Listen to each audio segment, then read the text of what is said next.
न खाणारेही अगदी आवडीने खातील आणि खाल्ल्यानंतर याची चव तुम्ही विसरणार नाही असं झणझणीत शेवग्याच्या शेंगांचं कालवण. कालवण चपातीसोबत खा, भाकरीसोबत खा किंवा नुसतं भातासोबत.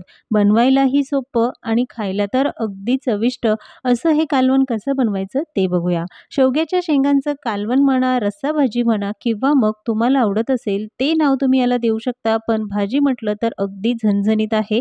मग चला बघूया आजची ही रेसिपी. पाव किलो शेवग्याच्या शेंगा घेतल्या आहे आणि शेंगा घेताना थोड्याशा मध्यम आकाराच्याच घ्यायच्या. खूप कोवळ्या किंवा खूप जाडसर शेंगा घ्यायच्या नाही. जाडसर शेंगा खायला चांगल्या लागत नाही आणि त्या लवकर शिजत नाही. आता आपण याच्या शिरा काढून घेऊया. तर शिरा काढणं तर अगदी सोपं आहे. कुणालाही सहज जमेल.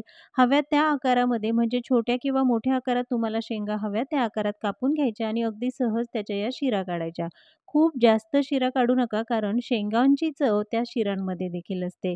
म्हणूनच अगदी हलक्याशा आपण या शिरा काढून घेतल्या आणि अशाच पद्धतीने सगळ्या शेंगा आपण व्यवस्थित सोलून घेतल्या.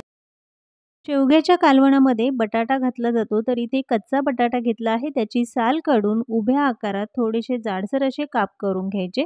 तुम्हाला आवडत असेल तर साल तशीच ठेवू शकता. पण काप करताना थोडेसे जाडसर करा कारण बटाटा शिजल्यानंतर लगेचच मऊ होतो आणि त्याचे बारीक तुकडे होतील.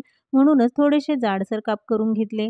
2 ते 3 पाण्याने स्वच्छ धुवून पाण्यामध्येच हा बटाटा ठेवायचा म्हणजे तो काळसर होणार नाही आणि त्याच पाण्यामध्ये आपण कापलेल्या ज्या शेंगा होत्या त्याही घालून घेऊया. शेंगा आधी 2 ते 3 वेळा पाण्याने स्वच्छ धुवून घेतल्या आणि नंतर पाण्यामध्ये भिजत ठेवू. तोपर्यंत आपण वाटण बनवून घेऊया. तव्यावर 2 चमचे तेल घालून घेतलं. यामध्ये 2 मध्यम आकाराचे कांदे उभे चिरून घातले आहे. ते भाजताना थोडेसे काळसर भाजायचे म्हणून गॅस मध्यम आचेवर ठेवायचा आणि कांदा भाजण्यासाठी कमीत कमी 5 मिनिटं तरी लागतात. मध्यम आचेवर ठेवून सतत हलवत राहायचा नाहीतर कांदा खालून लागेल आणि छान असा हलकासा काळसर रंग हवा तरच आपल्या कालवणालाही रंग छान येतो. हे बघा इतपत आपण कांदा व्यवस्थित भाजून घेतला आहे. हा भाजलेला कांदा लगेचच काढून घेऊया. यापेक्षा जास्त भाजू नका नाहीतर कालवणाचा रंग खूपच काळसर होईल. भाजलेला हा कांदा काढून घ्यायचा. तव्यामध्ये 1 चमचा तेल घालून घेतलं आहे. यामध्ये घालायचं आहे 1 इंच आलं, 7 ते 8 लसणाच्या पाकळ्या. तेलामध्येच लसूण आणि आलं परतून घेतलं की 2 हिरव्या मिरच्याही घालून घ्यायच्या. आता हे तिन्ही पदार्थ अगदी 1 सेकंदासाठी परतून घेतलं. यामध्ये घालणार आहोत 1 चमचा शेंगदाणे.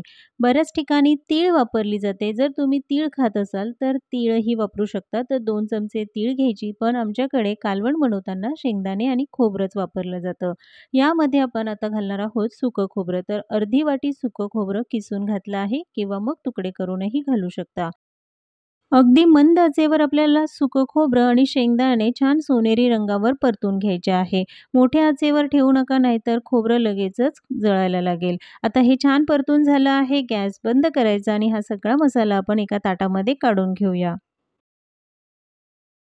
भाजलेला सगळा मसाला काढून घेतला. गॅस बंद आहे, पण तवा बऱ्यापैकी गरम आहे आणि या गरम तव्यावरच एक मूठभर कोथिंबीर हलकीशी परतवून घ्यायची, म्हणजे कालवणाची चव ही अजूनच छान लागते. आता ही कोथिंबीरही आपण थोडीशी परतवून घेतली, ती काढून घेऊया. मिक्सरच्या भांड्यामध्ये खोबरं, शेंगदाणे, लसूण आणि आल्याचं जे मिश्रण आहे ते पाणी न घालता फक्त बारीक असं दळून घ्यायचं आहे. तर मिक्सरवरनं हे मिश्रण दळून घेतलं. त्यामध्येच घालणार आहोत कोथिंबीर आणि भाजलेला कांदा देखील. आता यामध्ये मात्र पाणी घालायचं आहे, पण त्याआधी चवीनुसार मीठ घालून घेऊया. तर इथे मी पाव चमचा मीठ घालून घेतलं आणि त्यामध्ये अगदी पाव कप पाणी घालायचं आणि एकदम बारीक अशी त्याची पेस्ट करून घ्यायची. हे बघा मस्त असं आपलं हे वाटण तयार झालं. लगेचच फोडणी करून घेऊया. कढईमध्ये एक मोठा चमचा तेल घालून घेतलं. त्यानंतर गॅस कमी आचेवर ठेवायचा. पाव चमचा हळद, अर्धा चमचा घातला आहे लाल तिखट. तुम्ही तुमच्या चवीनुसार हे प्रमाण कमी जास्त करू शकता कारण वाटणामध्ये आपण हिरवी मिरचीही वापरली आहे. अर्धा चमचा जिरे पावडर, अर्धा चमचा धने पावडर आणि घरगुती हा काळा मसाला 2 चमचे घेतला. त्याऐवजी तुम्ही गरम मसालाही वापरू शकता. गॅस अगदी कमी आचेवर ठेवा नाहीतर मसाले लगेच जळायला लागतील आणि मग तुमच्या कालवणाची चव बिघडली म्हणून समजा.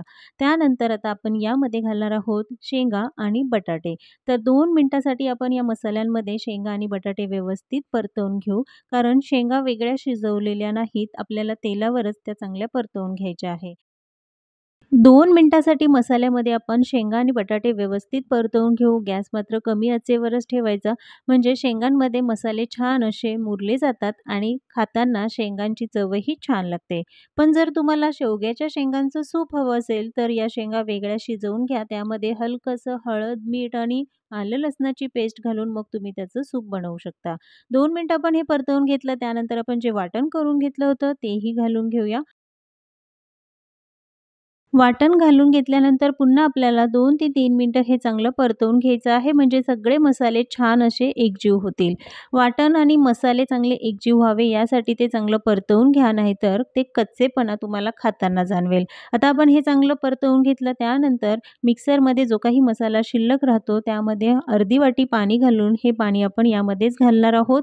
पण कालवण किंवा रस्सा भाजी बनवताना त्यामध्ये जे पाणी घालतात ते शक्यतो गरम पाणी घाला. तर इथे मी 2 ग्लास गरम पाणी घालून घेतलं.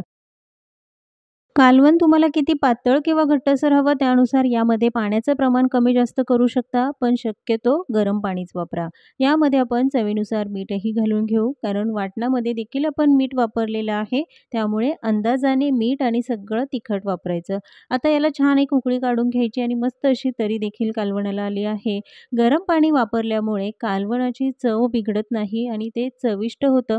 बऱ्याच वेळा खूप सारे मसाले वापरले जातात, वाटणही व्यवस्थित असतं, पण कालवण चवदार लागत नाही. तर त्यामध्ये गरम पाणी नक्की वापरा. यावर झाकण ठेवून 10 मिनिटं कमी आचेवर शेंगांचं कालवण शिजवून घेतलं, कारण शेंगा आपण वेगळ्या शिजवलेल्या नाही. त्यामुळे 10 ते 15 मिनिटं कमी आचेवर व्यवस्थित शिजवून घ्यायचं. शिजवल्यानंतर बघाल मस्त असं तरीदार आपलं हे शेवग्याच्या शेंगांचं कालवण तयार झालं. बटाटाही अगदी परफेक्ट शिजला आहे आणि त्याचसोबत शेवग्याच्या शेंगा देखील व्यवस्थित शिजल्या जातात. हे बघा मस्त अशी शेंगही शिजली आहे. वेगळी अशी शिजवण्याची अजिबात गरज नाही. झणझणीत गरमागरम शेवग्याच्या शेंगांचं कालवण बाजरीच्या भाकरीबरोबर किंवा भाताबरोबर खाण्याची मजा काही न्यारीच. आजची ही रेसिपी कशी वाटली कमेंट्समध्ये जरूर सांगा. पुन्हा भेटूया एका नवीन रेसिपीसोबत.